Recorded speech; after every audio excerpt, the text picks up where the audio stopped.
ಇಷ್ಟೆಲ್ಲ ದಾಖಲೆಗಳಿದ್ರೂ ಕೂಡ ನಾವೆಲ್ಲ ಕಾನೂನು ಸೋತ ಭಾರತದಲ್ಲಿದ್ದೇವಾ? ಓಹ್, ಈಗ litigation is A luxury for the rich, litigation is suffering for the poor. ನಿಮ್ಮ ಹತ್ರ ದುಡ್ಡಿದ್ರೆ ನೀವು ಸುಪ್ರೀಂ ಕೋರ್ಟ್ಗೆ ಹೋಗ್ತೀರಾ. ಒಂದು ಅಪಿಯರೆನ್ಸ್ಗೆ 1.5 ಕೋಟಿ ಚಾರ್ಜ್ ಮಾಡುವ ಲಾಯರ್ಗಳು ಇದ್ದಾರೆ. ಒಂದು ಅಪಿಯರೆನ್ಸ್ಗೆ 1.5 ಕೋಟಿ. ಒಂದು ಅಪಿಯರೆನ್ಸ್ಗೆ 10 ಲಕ್ಷ ರೂಪಾಯಿ.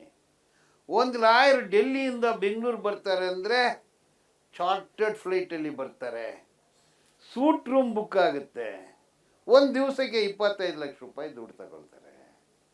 ಇದು ನೊಂದವರು, ಸತ್ತವರು, ಕಣ್ಣೀರು ಬಿಟ್ಟವರು ಯಾರ ಹತ್ರ ದುಡ್ಡಿದೆ ಅಂತ ಲಾಯರ್ಗಳನ್ನ ಎಂಗೇಜ್ ಮಾಡೋಕ್ಕಾಗತ್ತಾ? So litigation is luxury, thrill for the rich. Litigation is suffering for the poor. ಈಗ ಆ ಮಟ್ಟಕ್ಕೆ ಲಾಯರ್ನ ಎಂಗೇಜ್ ಮಾಡೋಕ್ಕಾಗತ್ತಾ? ಇಷ್ಟುವರೆಗೆ ಅವರು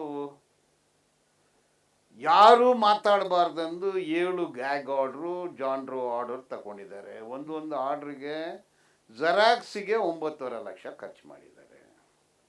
ಎಲ್ಲ ಐ-ಫೈ ಲಾಯರ್ಗಳು. ಎಷ್ಟು ಫೀಸ್ ಕೊಟ್ಟರು ಗೊತ್ತಿಲ್ಲ.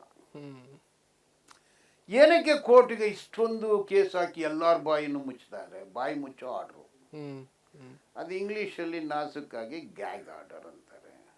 ಬಾಯಿಗೆ ಲಾಕ್ ಮಾಡೋದು, ಲಾಕಿಂಗ್ ಆರ್ಡರ್, ಜಾನ್ ರೋ ಆರ್ಡರ್. ಎಲ್ಲಿ ಸಿಗುತ್ತೆ ಇದು? ಏನಕ್ಕೆ ಬೇಕಾಗಿತ್ತು ಅವ್ರಿಗೆ? ಇದು ಎಲ್ಲಾನು ವಿಚಿತ್ರವಾಗಿ ಕಾಣ್ತಾ ಇದೆ. ಕರ್ನಾಟಕದಲ್ಲಿ ಆಡಳಿತ ಇಲ್ವಾ? ಹೋಮ್ ಮಿನಿಸ್ಟ್ರಿ ಏನು ಮಾಡ್ತಾರೆ? ನಮ್ಮ ಹತ್ರ IG ಇದ್ದಾರೆ, DIG ಇದ್ದಾರೆ,